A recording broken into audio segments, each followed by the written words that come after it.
How far do I have to wander away to find what's in my heart?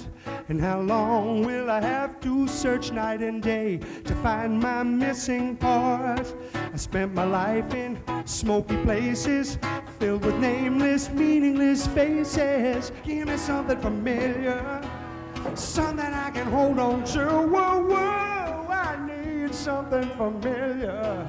So let me get familiar with you. I want you to show me every way that I can get to know you better every day. Yeah, yeah, yeah. Hey, hey. Ooh, Lord, oh no, I need something familiar. Yeah. Hey. Ooh, I want to recognize it this time. Give me something familiar, something I can hold on to. Whoa, whoa, I need something familiar. Let me get familiar with you.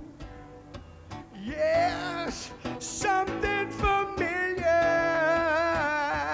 like, just like you. Ooh, just like you, yeah.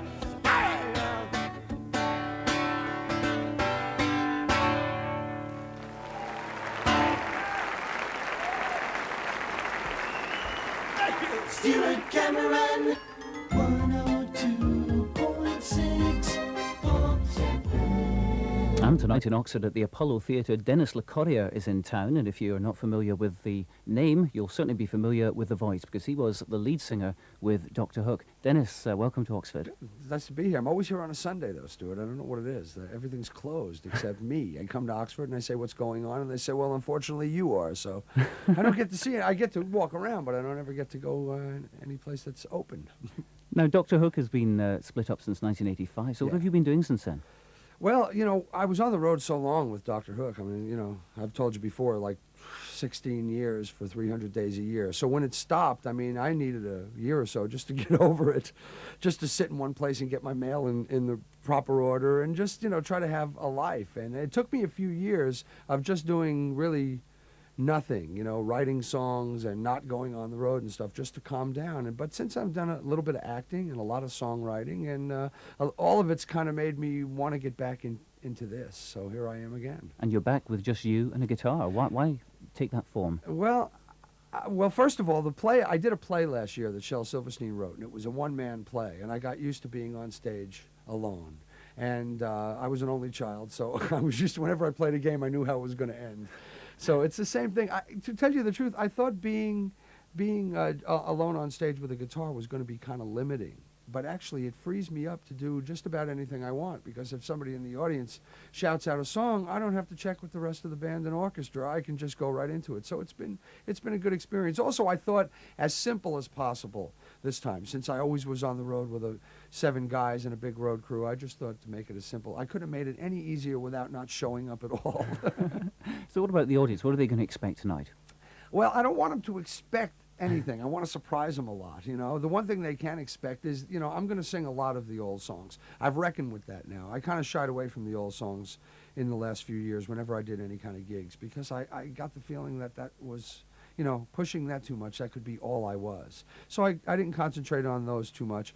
But I've reckoned with them, and there's a little part in the show where I even ask people what they want to play, and I like when they call out songs that, you know, tax my memory. I stand there and say, ooh, do I remember this? You know, so that's good. So it'll be a little bit of the old stuff, and certainly a lot of the new stuff, because that's my future, you know, because without that, I'm just an oldies act, and I certainly didn't want to come back and spend the rest of my life reminding you who I used to be. It just didn't seem worth it.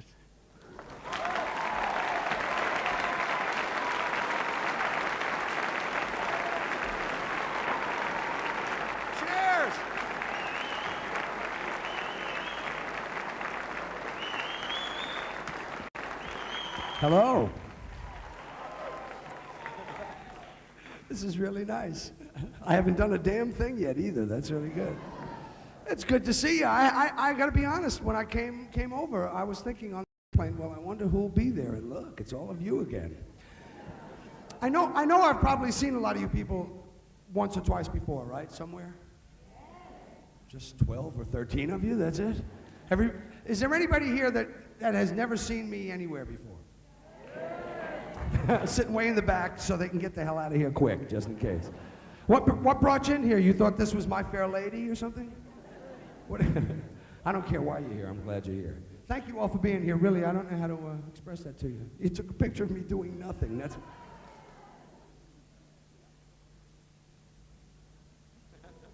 So I bet. Excuse me? Guy's got requests already. You know what I mean? Isn't that amazing? I just walked out here. The guy's, come on! You're not doing anything I like. I bet you a couple of you are wondering where the hell I've been. Well, no, not in the pub. I'll try to answer some of those questions as the evening goes on.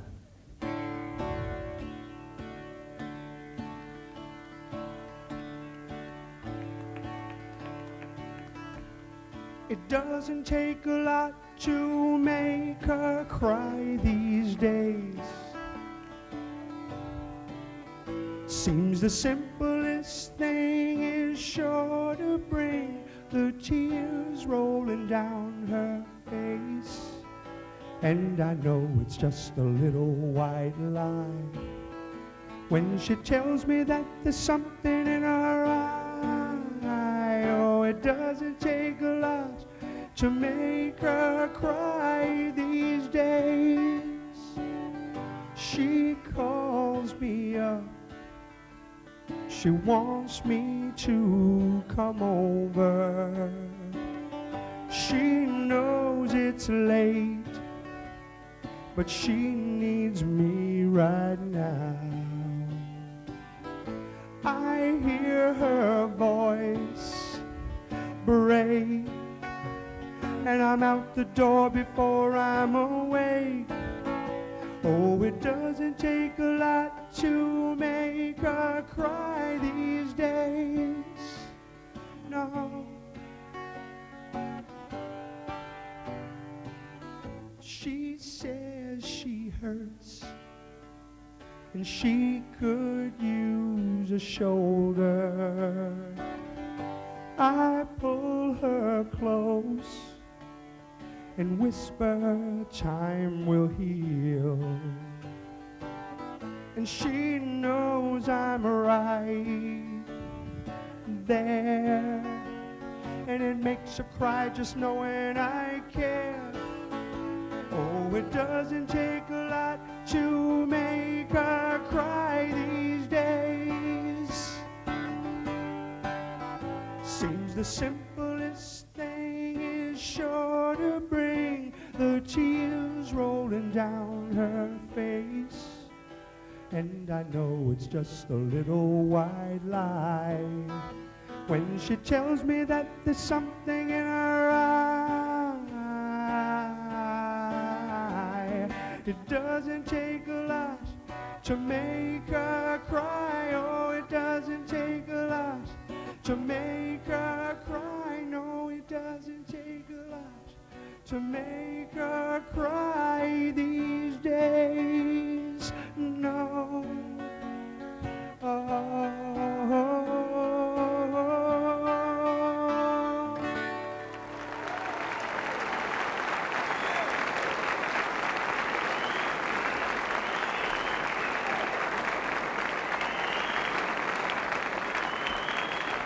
Thanks so much. I've been really, really lucky. I've been doing this for a long time, and you know, like I said, I've written some songs, and I've been writing a lot lately. But I have been really, really blessed with getting some really good songs in my career. A lot of them were written by the same guy, Shel Silverstein.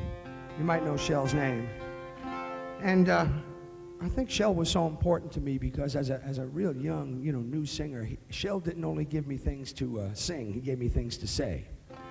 And this is one of my favorite songs ever that I ever got to sing. The morning sun touched gently on the eyes of Lucy Jordan in her white suburban bedroom. in her white suburban town. As she lay there neath the covers, dreaming of 1,000 lovers, till the world turned to orange and the room went spinning round. At the age of 37, she realized she'd never ride through Paris in a sports car with the warm wind in her hair. And she let the phone keep ringing as she sat there softly singing pretty nursery rhymes she'd memorized in her daddy's easy chair. Her husband, he was off to work, and the kids were off to school. And there were oh so many ways for her to spend her day. She could clean the house for hours, or rearrange the flowers, or run naked down the shady street, screaming all the way. At the age of 37, she realized she'd never ride through Paris in a sports car with the warm wind in her hair. And she let that phone keep ringing as she sat there softly singing pretty nursery rhymes she'd memorized in her daddy's easy chair.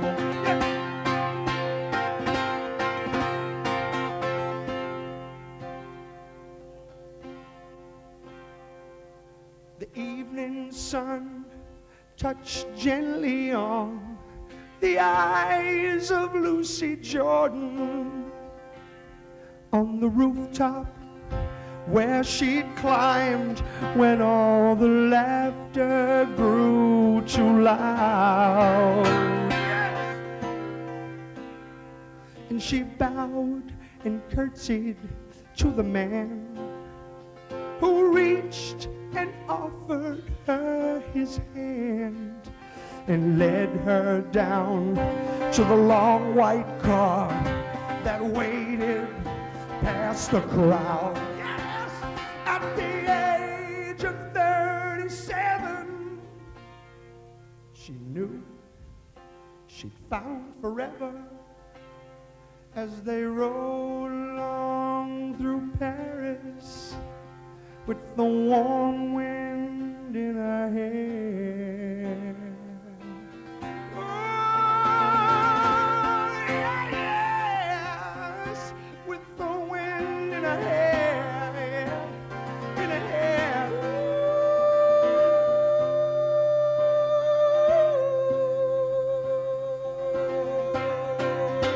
Ooh, yeah, yeah.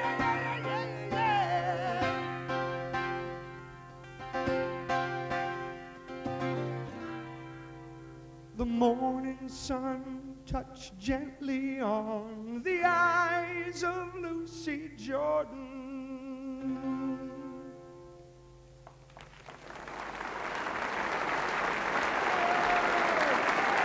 So why did Dr. Hook come to an end in the first place? Well, you know, I mean, after 16 years, I mean, about 2 years before we actually broke up, I was really starting to question whether I wanted to go on with it. But, you know, there were a lot of people involved. There was a 7-piece band, and there was a 5 or 6 man road crew, and everybody's families. And I always got the feeling, you know, if I just walked away from this, I would be ending everybody's life as they knew it, you know.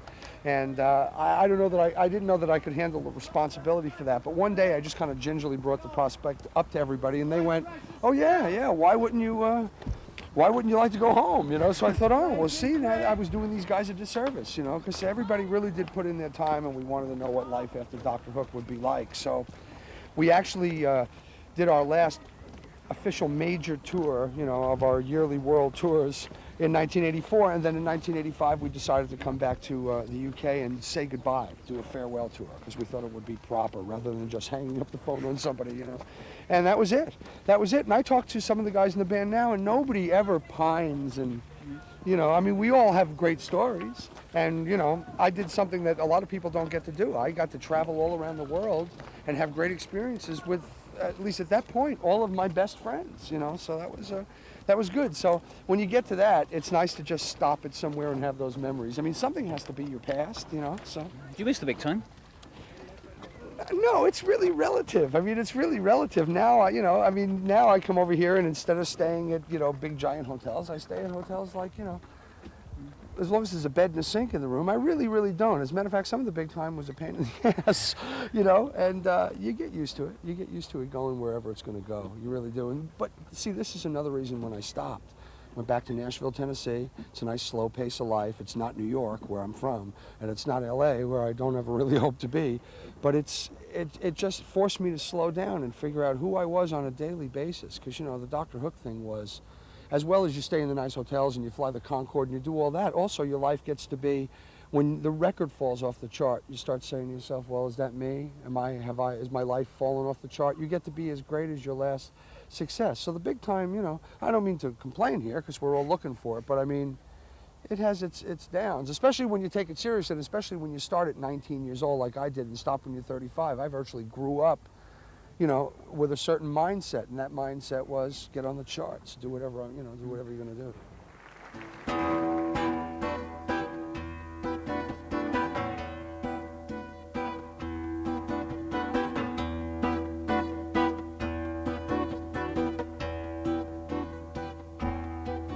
With my $1 million smile, I'm dressed for success.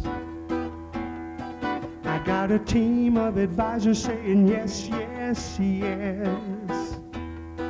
I get stroked and pampered like a Persian cat. I can break more rules than a diplomat. Is this living? Ain't this the life? I got a public image and a private plane.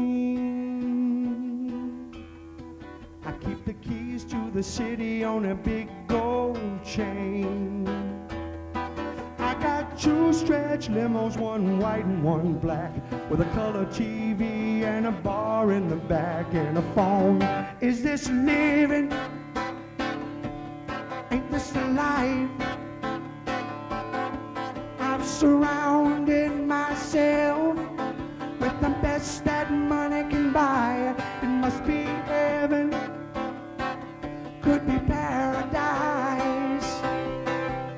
Is this a living? Ain't this the life?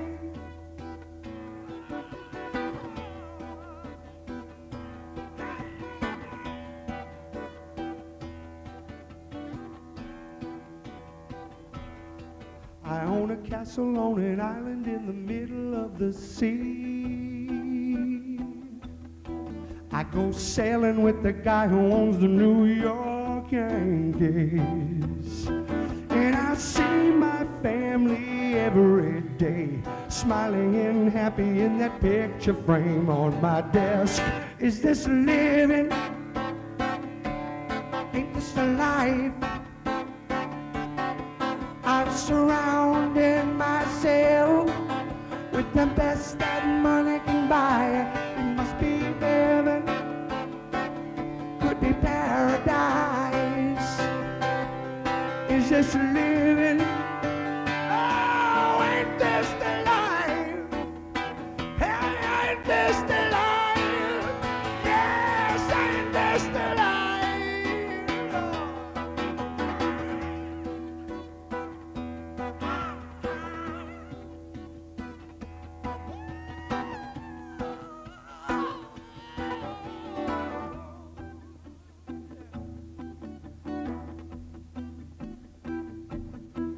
and everything looks sunny from my tower in the clouds. How could I be happier for crying out loud? Is this living? Ain't this the life lived? Hey, is this living? Lord, ain't this the life? Hey, ain't this the life? Ain't this the life? Yes, ain't this the life?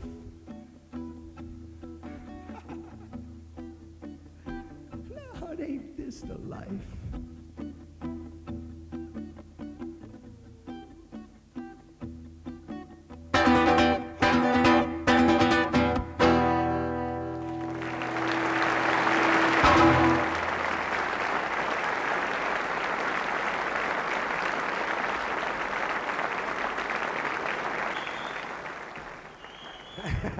Thanks a lot. This woman has a police whistle, I think. I have a son who's he just turned 20 a few months ago, and he a couple of years ago, maybe about a year and a half ago, he came to me one day and he said, "You know what song I like that you did, Dad?" And he named the song that I'm going to sing now. And quite honestly, I didn't think he paid any attention to anything I did, but you know, and maybe he didn't while I was doing it. But when he got a little older, he went back, and it was nice. I asked him a couple other things, but I was really surprised he liked this song, and a lot of people request this. So I'm going to play it for you. It's another Shel Silverstein song.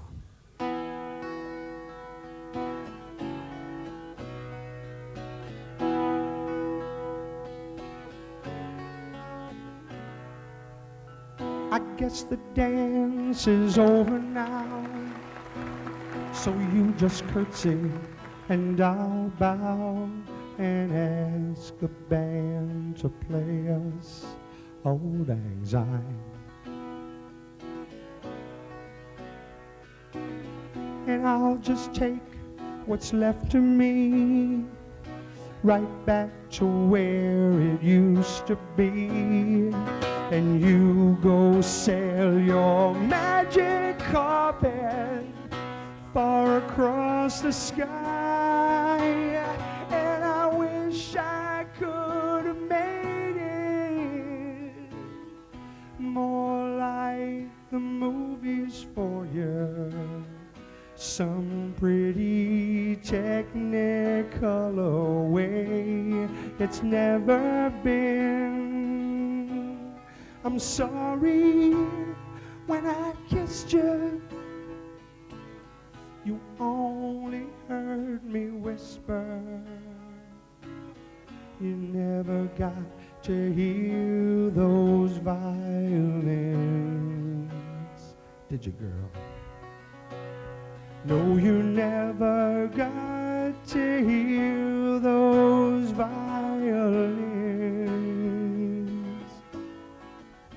No.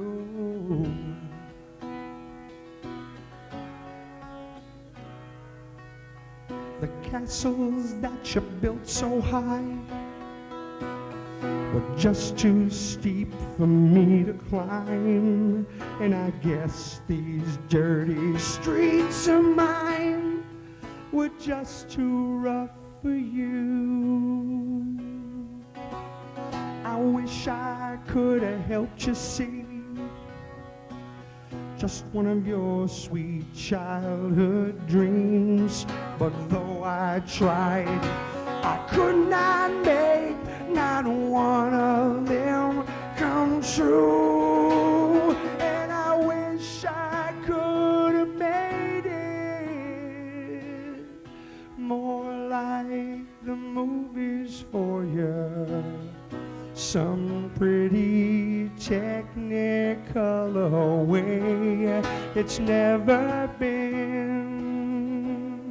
I'm sorry when I kissed you, you only heard me whisper. You never got to hear those violins, did you, girl? No, you never got to hear those violins.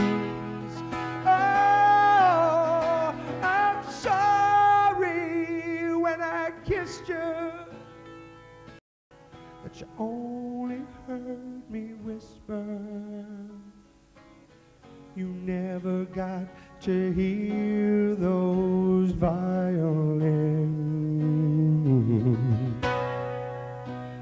No, you never got to hear those violins. Oh, you never got to hear 'em, baby. Oh, and I'm really sorry. Really, really, really sorry.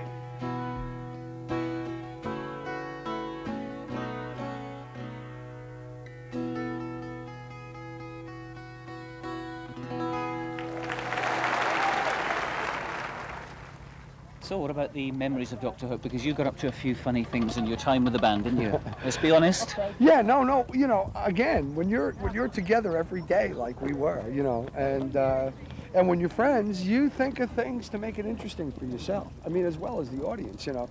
I even think that now. I think my job is kind of like to make it interesting for myself every day, you know. But yeah, we did things like open for ourselves, you know, play our own support act, dress in funny clothes, play each other's instruments, and go out on stage and do bad R&B music until they hopefully yelled for Dr. Hook. You know, I guess the worst thing that could have happened was they liked that band better, but but we did things like that. We did a couple of things in Scandinavia because we'd always heard Scandinavia was real loose morally, which turned out not to be true at all. It's just something they tell you in America, so you'll go to Scandinavia, I guess. But we did a couple of encores in the All Together, you know, come out, and which was good for me because I was playing guitar, so it didn't matter, you know, it was okay. But we, you know, we used to do things not so much to shock people, but because when you did a tour like that, you wanted them to go away from that show knowing that if they came back the next year, they couldn't be sure what they were going to get. And I like that, you know what I mean? I'd like to try to do that now. I'd like people to not be quite sure when Dennis Locorriere comes back exactly what he will be doing. Maybe it'll be me in a guitar, maybe it'll be me in an orchestra, maybe it'll be me doing one of Shell's acting things, you know, one of his plays or something like that. So I'd like to do that. But yeah, it's more keeping it interesting for yourself, because if you do that, then it's usually interesting for the audience. You know? Well, the million-dollar question, talking about Dr. Hook, will the band ever get back together again, do you think? I seriously doubt it. I seriously doubt it. Talking to the members that I do talk to, and you know, everybody, you know, I'm going to be 42 years old in a month, and I was the youngest guy in the band. You know what I mean? So everybody is kind of happy having the life they have now. Everybody feels like they gave it a good shot. And you know how that nostalgia stuff goes. I mean, if we all called each other pining and crying, saying, oh, I miss it, I miss it, I miss it, we'd do it 2 weeks later, we'd be going, why the hell did we do this?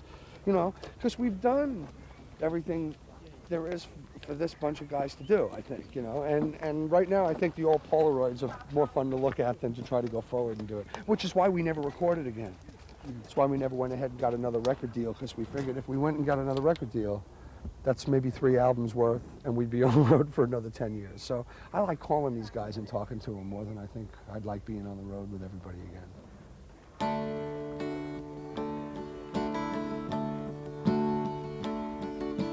She believes I'm the smartest thing to ever read a book. She says that I'm interesting and she likes the way I look. She sees lots of things in me I'll never understand. And the more that she believes, the more I am. When she's feeling aimless, she believes I'll show the way. And when she cries, she's sure I'll know exactly what to say. And when it all seems hopeless, she believes I'll have a plan. And the more that she believes, the more I am. And the more I am, the more that she believes. I'm counting on the faith she has in me. I will try my best to fly if she believes I can. 'Cause the more that she believes, the more I am.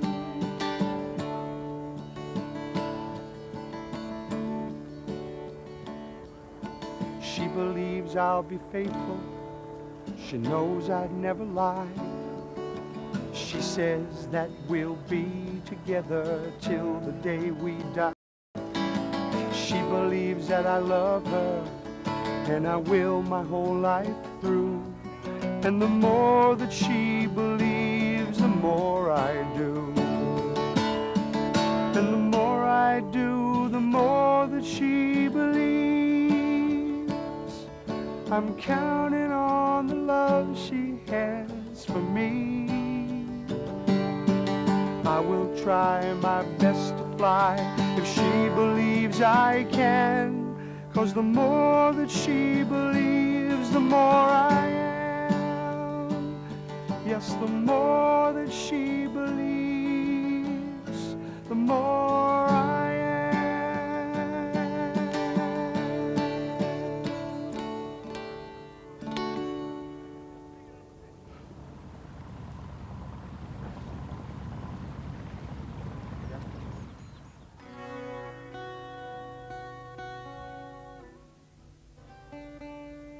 I want to play a song about money. Well, money is a very, very strange thing. I found out, there's been times in my life when I've done pretty well. And then there's been times in my life when I haven't done so well.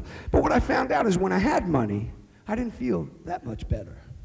But when I didn't have it, I really felt like shit. Isn't that true? I don't know what the balance is exactly. When I have it, it's not so good. When I don't have it, oh God, oh God. So, I'm not exactly sure how I feel about money. But this song here is a few examples of how people make money.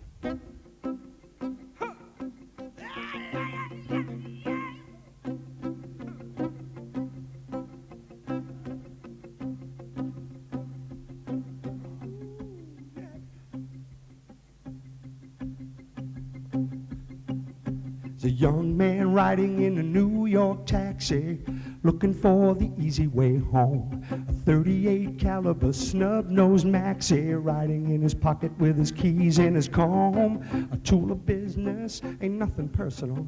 He's got to pay his damn college tuition. And if he don't take it, he'll never make it. And what's a man without a little ambition? So he says, driver, step on your brakes. I'm armed and I'm ready to make some mistakes. Somebody told him that's all it takes. That's all it takes to make money. That's all it takes. That's all it takes.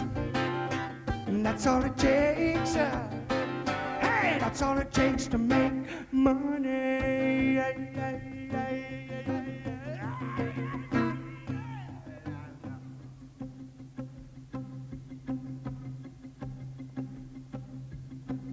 There's a young lady sitting in a Greyhound station, going out to sunny LA. She's got to find her the right situation where she can look pretty and be sitting that way. She'll find a husband, a very rich man. She'll make him pay for every kiss that she gives him. No young and bold boy, she'll find an old boy who's gonna love her till the day she outlives him. And in his condition, his chances are slim, and she's guaranteed to last longer than him. And she's still young enough to do this again. Yes, she is. That's all it takes to make money. That's all it takes. That's all it takes. That's all it takes. That's all it takes to make money. That's all it takes. That's all it takes. That's all it takes. That's all it takes to make money. And it really doesn't matter what you do to get the bread, by stepping on somebody's toes or standing on your head.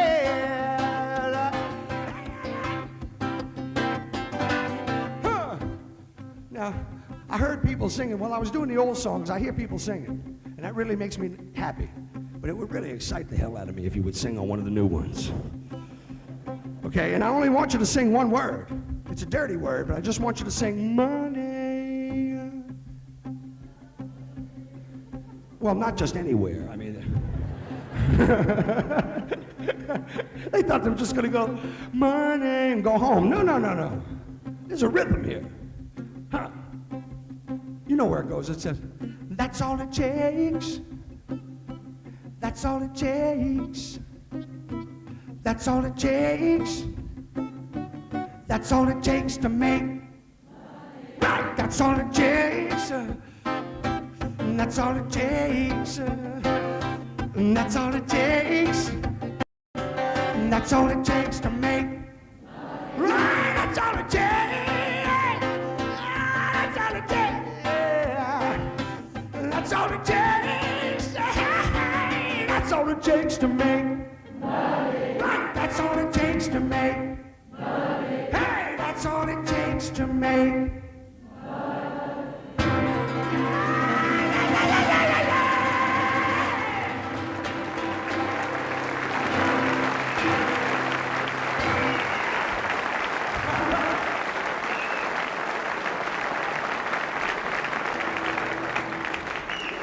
I mean, sing up, let's face it, you are the band, you know what I mean?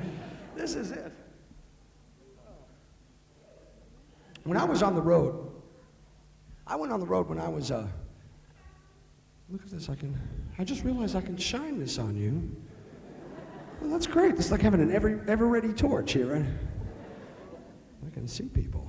All right, how you doing, man? Thanks for coming tonight. Are you alone, or is she with you? That's great. I can pick on people now.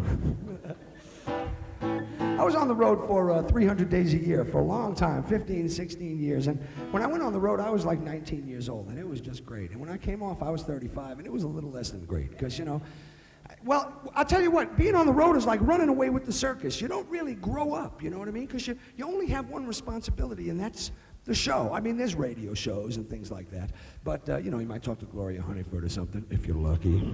And, well, it's true. But the thing you really have to worry about is the show. So the rest of the day, you just bounce on a bus or sitting on an airplane or something like this. When's the show?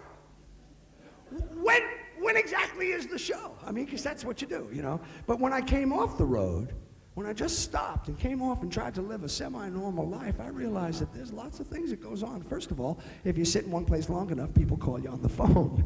This was a revelation. And you find out that if you meet somebody that you really love, you can be with them all the time. And I spent a lot of time with my son that I never had.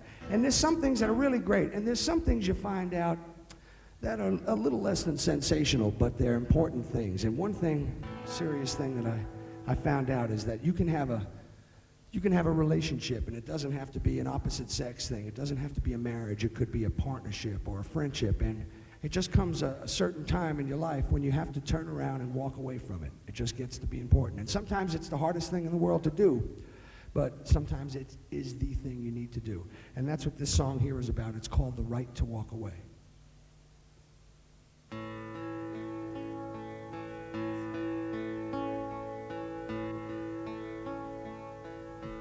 I know you've been hurt, burned by the fire.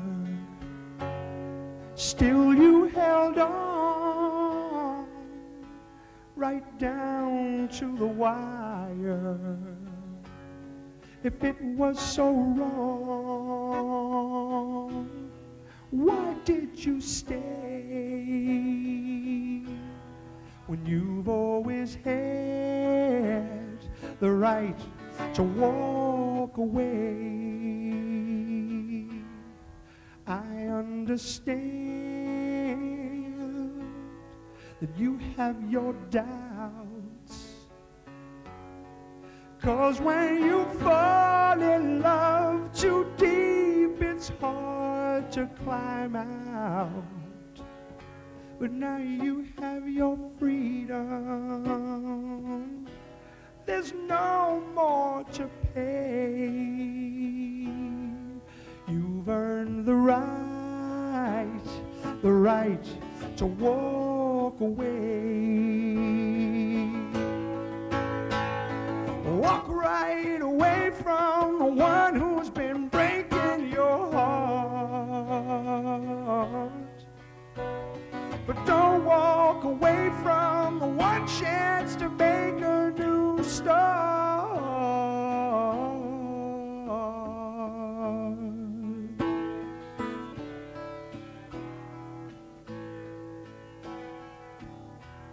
I offer my hand and to hold. I want to give love and not take control. My door is open. Don't turn away. At least we can try. Don't be afraid.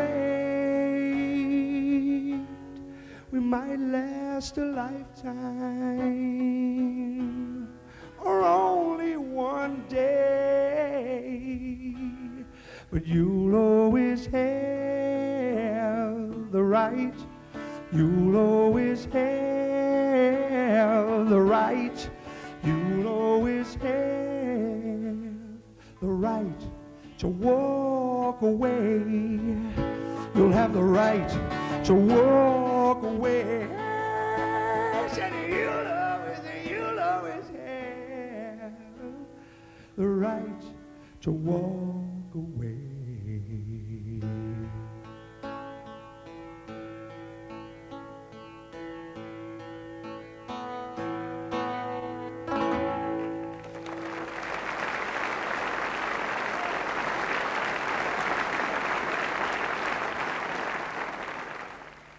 Dialogue with the audience is a very important part of your act. Yeah, I mean, I do see a lot of artists come out, and I think it's great when an artist comes out and does more than just sing. You know, because I've seen bands and singers lots of times where, even though the show is real impressive, when they say goodnight and walk off the show, you know, off the stage, I always feel like I'm still going, that was great, but who was that? You know, and I guess people give whatever they can give, but for me, I find it a whole lot more rewarding if I come out and just open up a dialogue with the audience, and then they tell me whatever they want me to know too, because that's what makes the crowd different every night. And you know, if you're going to do it 300 days a year, you better be looking for ways to make it different each night, you know. And little things that happen from the audience, I mean, I remember that. This happened in Oxford, this happened somewhere else, you know. So it's not totally selfless. It's not like I'm coming out here and I think this would be the most entertaining thing for the audience, because it's also the most entertaining thing for me, you know. And again, if I'm going to get back into this, let's make it entertaining for all of us. Everybody can help me on this. Obviously, I need it.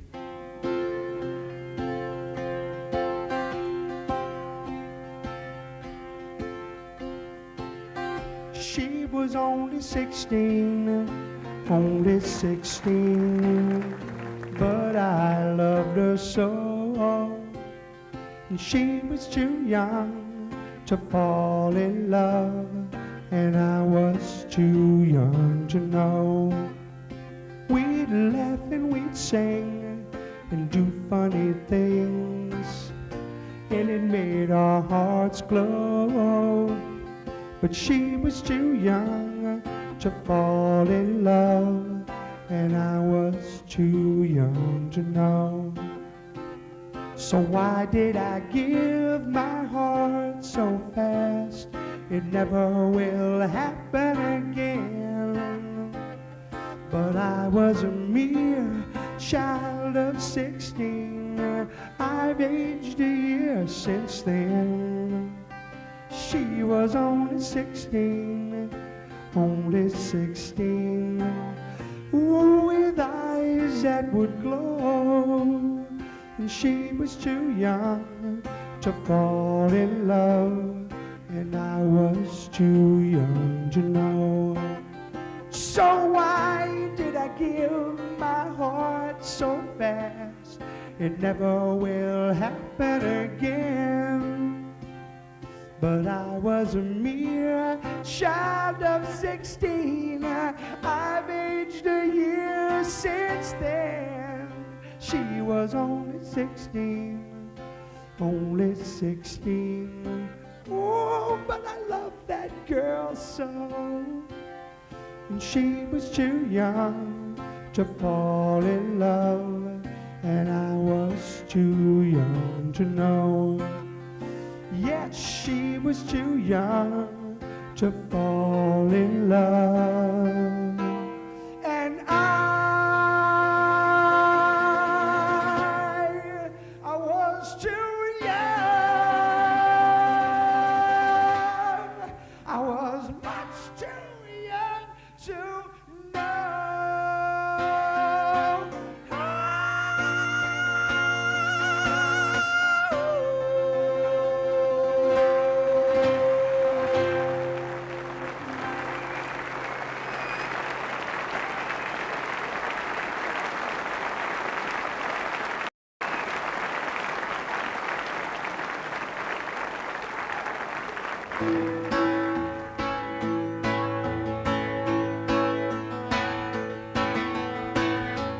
Another one you can help me with. Well, we're big rock singers, we got golden fingers, and we're loved everywhere we go. We sing about beauty and we sing about truth for $10,000 a show. We take all kind of pills, give us all kind of thrills, but the thrill we've never known is the thrill that'll get you when you get your picture on the cover of the Rolling Stone. Wanna see my, I thought you had it. Yeah. Wanna buy 5 copies for my mother. Wanna see my smiling face on the cover of the Rolling Stone. I got a freaky old lady named Cocaine Katie who embroiders on my jeans. Got my poor old gray-haired daddy comes in my limousine. Now it's all designed to blow our minds, but our minds won't really be blown. Like the blow that'll get you when you get your picture on the cover of the Rolling Stone. Sing it! Wanna see my picture on the cover? Wanna buy 5 copies for my mother, yeah! Wanna see my smiling face on the cover of the Rolling Stone.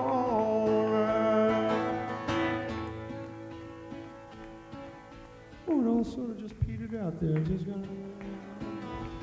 Everybody was clapping along real nice, and they decided, hey, I paid to get in here. What the hell am I working for? Yeah.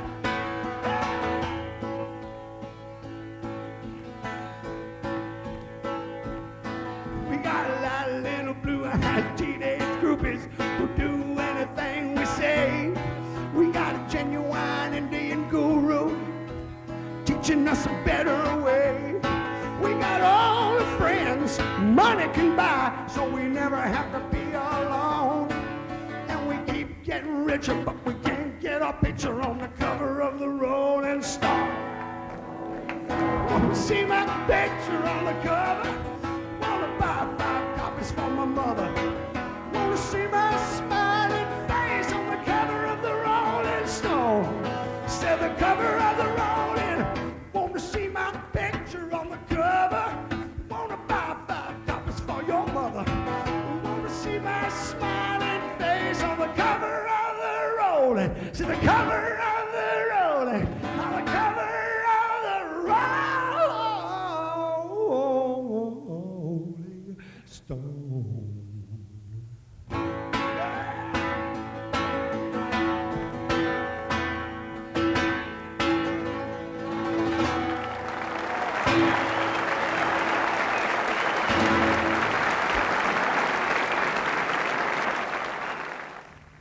The first thing in song interpretation, I mean, this sounds like an obvious statement, but the first thing is to know what the lyrics say. And actually that's the second thing. The first thing is to find a song or write a song that actually says something. That's what I was always so thrilled about with Shel Silverstein, is that he used to write, and I guess he still does, he writes little vignettes, you know, his things like Sylvia's Mother and Carry Me, Carry, they're little stories. So you get to almost put yourself in a character's position. And when I write songs, I like to do the same thing. I like to put myself in a situation. If it's true, if the song happens to be, you know, something that happened from real experience, then that's easy. And if not, you just kind of have to play a character, hoping that people will explain it. But it's a little more like acting than I ever thought it would be, quite honestly. Well, Dr. Hook did a farewell tour in 1985, and were you there? Were a lot of people there? That was really nice. We thought we should come and say goodbye, you know, and so we did, and it was really, really great. And, this guy said, yeah, I was glad you were leaving, man. That farewell tour was really probably the best one you guys did, you know? Because I knew it was over, you know? Thanks. But the tour before that, I had sung almost every night the song that I wrote. And I guess it could have become a Dr. Hook record, but we never recorded anything else. And it's a song I've always really liked, and I want to sing it for you. It's called Sinking Ship.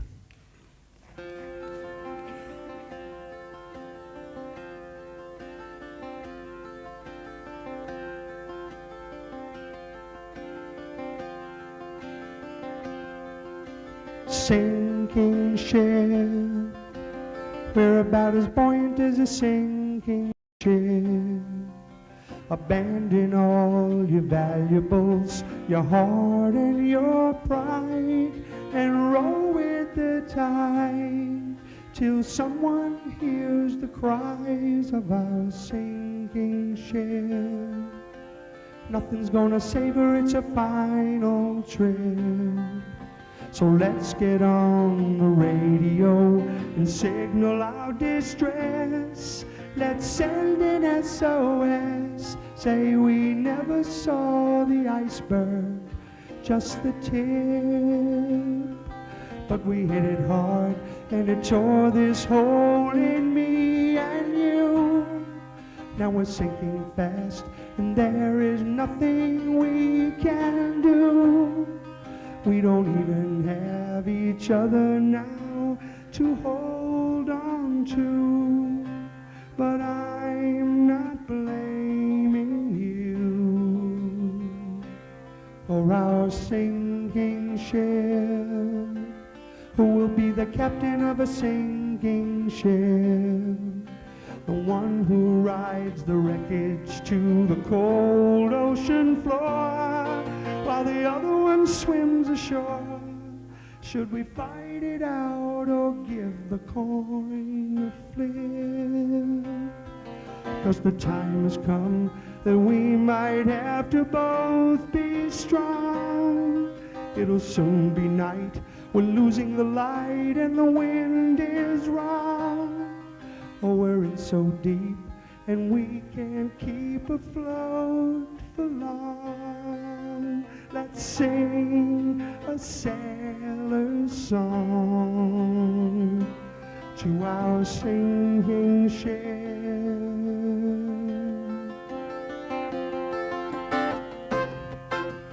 Da da dum dum dum, da da dum dum dum, da da da da,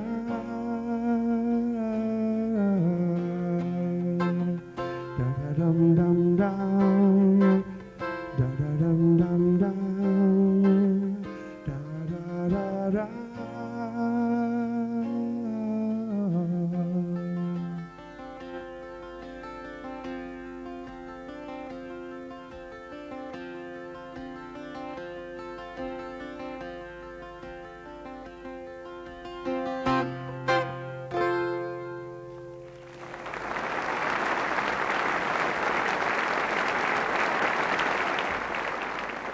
A Little Bit More was a song written by a guy named Bobby Gosh. And Shel Silverstein, who wrote a lot of our early songs, didn't write that one, but he found this on an album in a flea market or something, you know, like a cut-rate album, and he played it for us one day. It was like, I think the song was like side 2, third track or something. And Shel said, you see, when something's good, it doesn't have to be number one. It doesn't have to be anything for it to really be good. Here's a great song. And we thought, yeah, that is a good song. And probably about 6 months later, and this is no lie, somebody at a record company said, you want to hear a great song?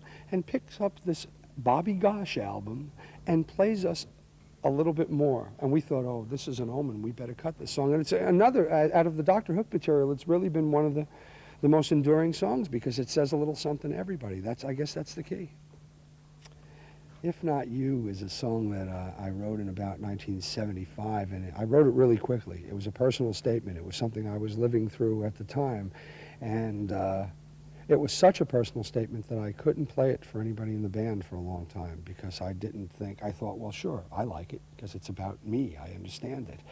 And when I sang it to the guys in the band, it was interesting how they all thought, well, that applied to them too, and that showed me something about writing songs, that if you can put in just enough of yourself into it and then leave a little space where somebody can fill in their own blanks and relate it to themselves, that for me is a sign of a good song. I know when other songwriters, those are the ones that, you know, I like. You always appreciate a well-crafted song, but if somebody sings something and you go, yeah, me too, you know. When you're writing them, you don't think that. When you're sitting writing a song, you don't think, oh, this will be great, this will affect people all over the world. You really don't do that. You try to come up with a nice melody, you try to rhyme, you try to make the song, you know, a well-written song, but you never know till you walk out on the stage and sing something. I'm finding out that a lot of these songs I've written now in the context of this show are actually saying things about me. But as you write them one at a time, it's like, okay, I've written 10 songs. And then one day you look at them, you think, hell, this is a musical. You know, so it's interesting to look at it in retrospect and to put it onto a stage. It's a whole different perspective. When your body's had enough of me and I'm laying flat out on the floor, when you think I've loved you all I can, I'm gonna love you a little bit more. Come on over here and lay by my side. I've got to be touching you. Let me rub your tired shoulders the way I used to do. Look into my eyes and give me that smile, the one that always turns me on. And let me take your hair down, 'cause we're staying up to greet the sun. And when your body's had enough of me and I'm laying flat out on the floor, when you think I've loved you all I can, I'm gonna love you a little bit more.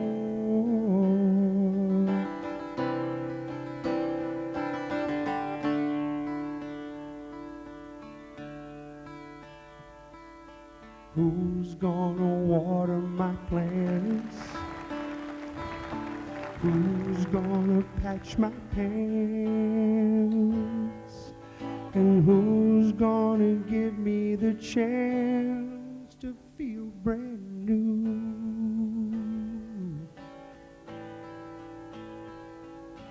Who's gonna iron my shirts? And who's gonna kiss where it hurts? And who needs a man when he flirts the way I do?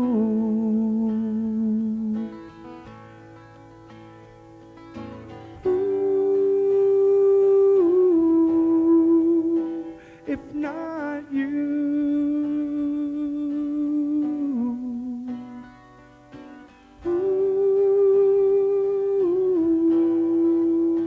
If not you.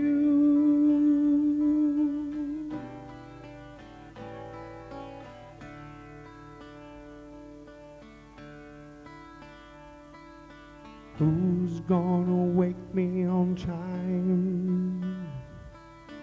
Who'll smile and say I look fine? And who's gonna stay on my mind the whole day through?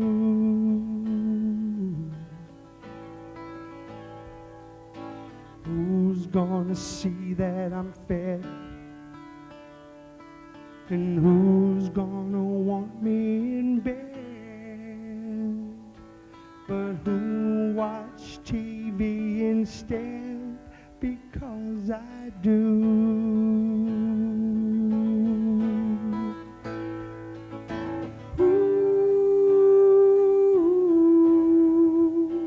If not you.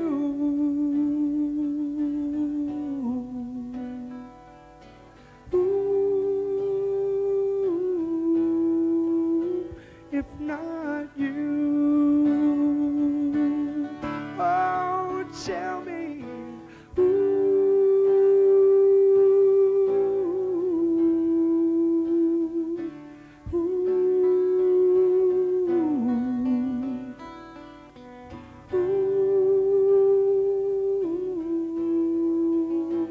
If not you.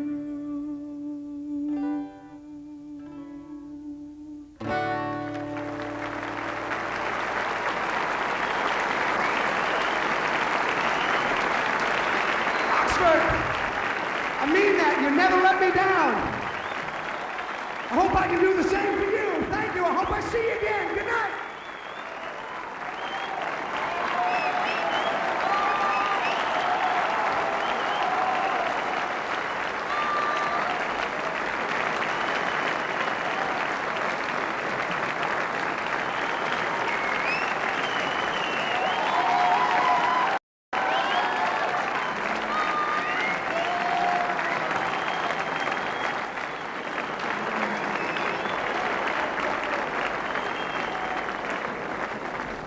Let me be honest, there's no place to go back there anyway, you know?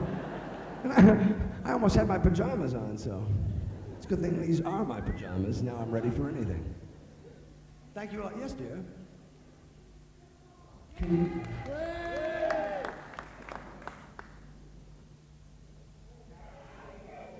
Queen of the Silver Dollar, eh? If I remember right, there was horns in that. You're the front row. Excuse me? You're the front row. Do the front row? That's kind of like a different show, isn't it, altogether? I think I have to pay to get in then. And I didn't. This guy came to see something totally different, you know? That's good. Is that why you didn't sit in the front row? Because you heard that's what I do?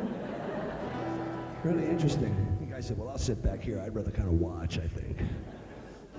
Queen of the Silver Dollar. Gee, I mean, that had horns in it and everything. Do you want to hear that one too? Okay, shit. While I'm doing horn songs, maybe I do a little something by Blood, Sweat, and Tears. Hey, what goes up? Can I get any other? Is there any water back there? Is there any water? This is really, these theaters are great, you know? These theaters are really, really great because there's always a stage manager back here looking so nice and stuff in a tux, you know? And I'm sure he sees all the shows. I know he's back there thinking, you know, looking at me and saying, well, that's pretty good, but it's not The Taming of the Shrew, you know what I mean? It could be something else. Is there any water? I'll just drink it. Is there any water in these flowers you gave me? I could just drink this here urine sample. I'm opening this sucker. We're gonna see what it is, folks. You'll get to see what I got here. La la la la. I'll keep the. She's pissed off at me now. Careful. Did you write that card?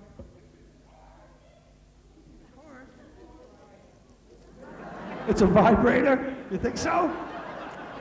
I don't think she would have gave it up if it was. Well, she thinks I need a vibrator? Oh, great. Thanks, Chris. Well, look at that.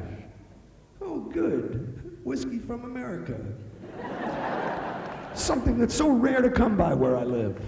No, thank you. I really do appreciate it. I really do. The grand old drink of the South. Oh, God damn. Thank you. I'll drink this. I'll eat those flowers. I'll read that card. I'll have such a good time later. Think of me later just going, I'm not even going to tell you what I'm going to do with that card. Just sing Just For You, yes, because that wouldn't piss anybody else off, I'm sure. You know, this is the one that said, when is it going to get intimate, you know? It's just me and 1,200 of my closest friends. What the hell do we need? No, now tell the truth, wasn't this kind of intimate? Wasn't it? I mean, I realize we're in a big building. You know, it's not like we're having a barbecue or anything. But I tried to make it intimate, you know. There's nobody else up here to mess with our good time. It's just me and this ukulele. Yeah, me and Carol, whoever the hell that is. Okay, Queen of the Silver Dollar. See, I'm still thinking about it. This is not one I was going to do, but how many people really want to hear Queen of the Silver Dollar? You didn't want to hear it till you saw me struggle. That's what happened. Okay, horn section.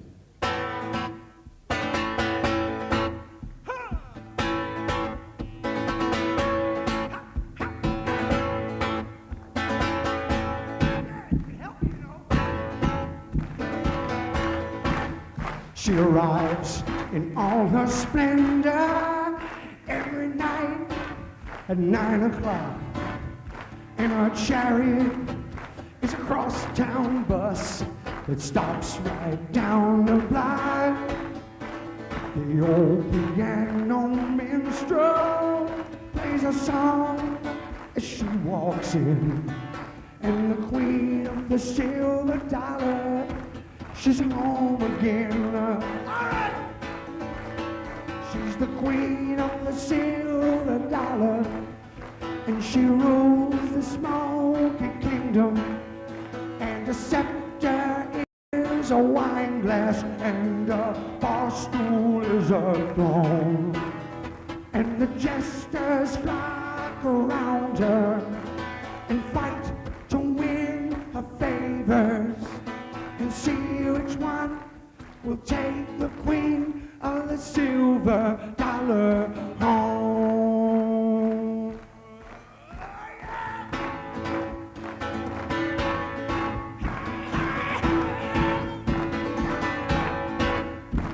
Her royal gown is a satin dress that's stained and slightly torn, and her sparkling jewels are rhinestones, and her shoes are scuffed and worn from the many road she's traveled and the wondrous sights she's seen. And I watch her and I pray, God save the queen. Hey, hey! She's the queen of the silver dollar, and she rules the smoky kingdom, and a scepter is a wine glass, and a bar stool is a throne, and the jesters fly around her and fight to win her favors, and see which one will take the queen of the silver dollar home.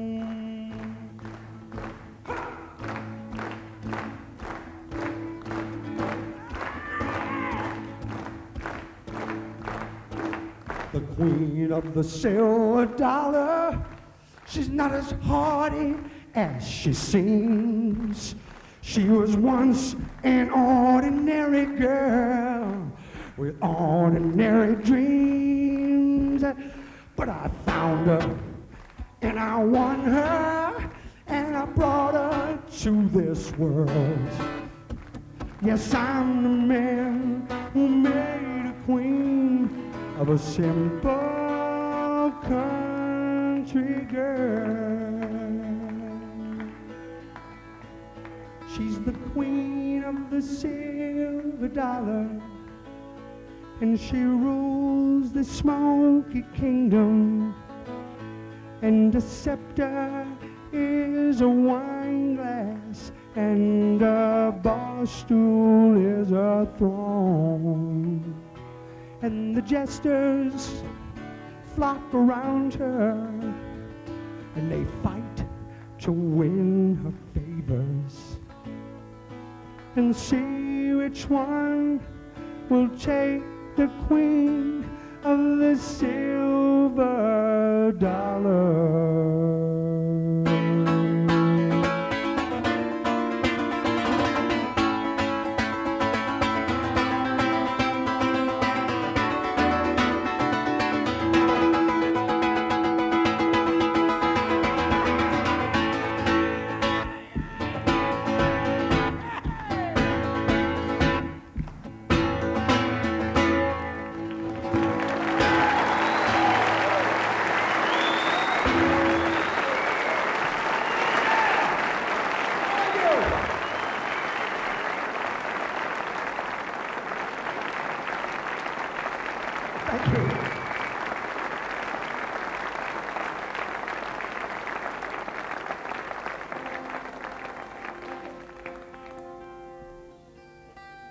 Before I get out of here tonight, I want to sing you one other new song that I'm really happy about. I really want you to hear it.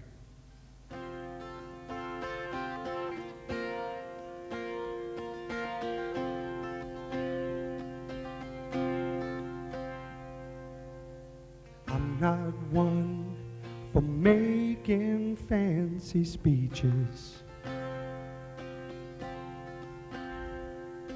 Words for how I feel are hard to find, but that don't mean I'm taking you for granted. It's just hard for me to say what's on my mind.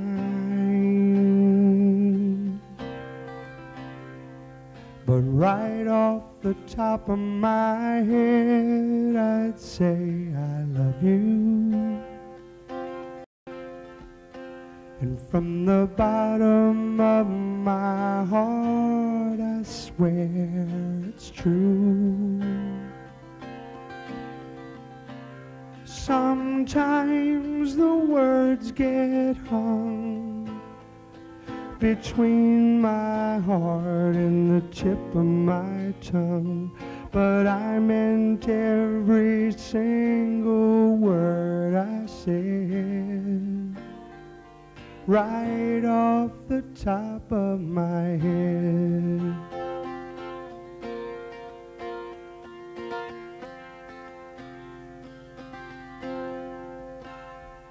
Somehow you always know just what to say,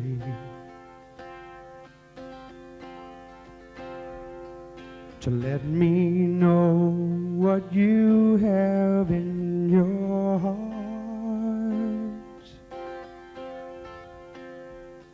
I've never found the right words to tell you.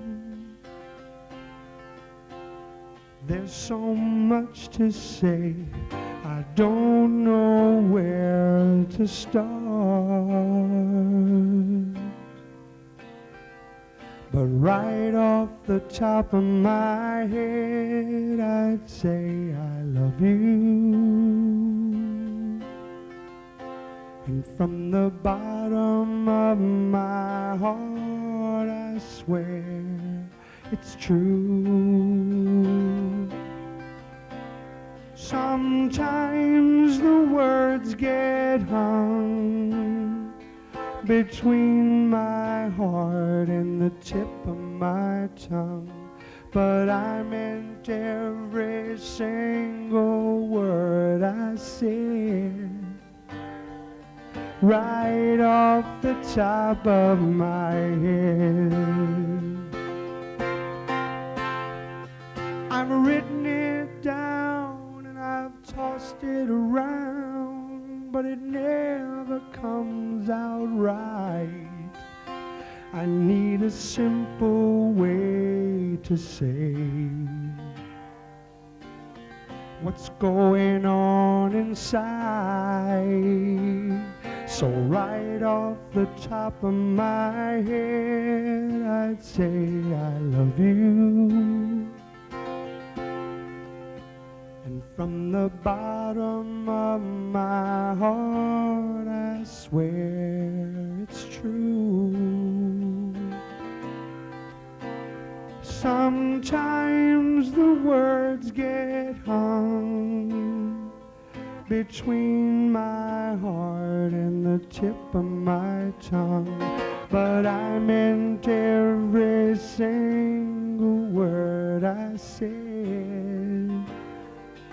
Oh, right off the top of my head, I'd say I love you.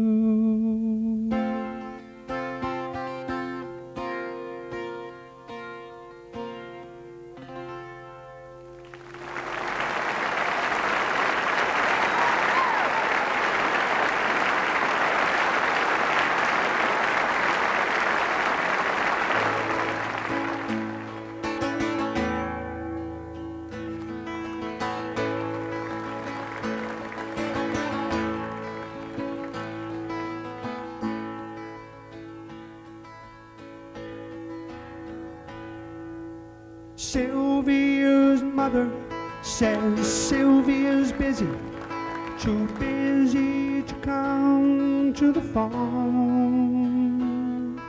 Sylvia's mother says Sylvia's trying to start a new life of her own. Sylvia's mother says Sylvia's happy, so why don't you leave her alone? And the operator says 40 cents more for the next 3 minutes. Please, Mrs. Avery, I just gotta talk to her. I'll only keep her a while.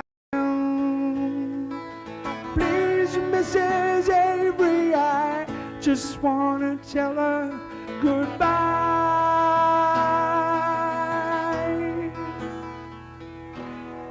Sylvia's mother says Sylvia's packing. She's gonna be leaving today. Sylvia's mother says Sylvia's marrying a fella down Galveston Way. And Sylvia's mother says, please don't say nothing to make her start crying and stay. And the operator says 40 cents more for the next 3 minutes. Please, Mrs. Avery, I just gotta talk to her. I'll only keep her a while. Please, Mrs. Avery, I just wanna tell her goodbye.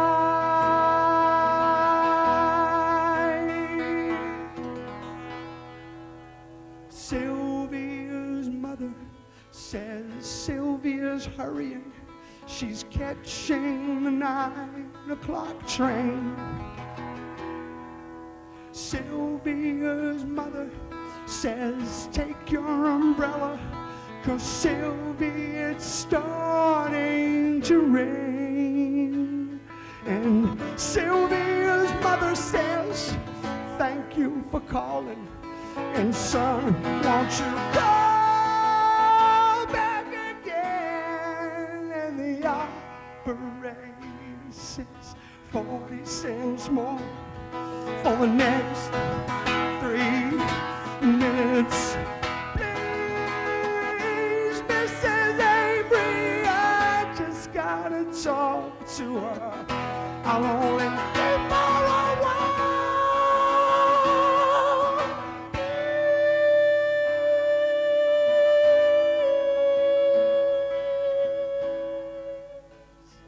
Tell her goodbye. Goodbye.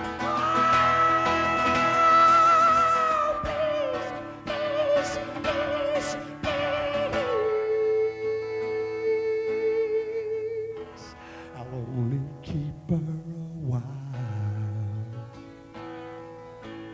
Please, oh please, tell her goodbye.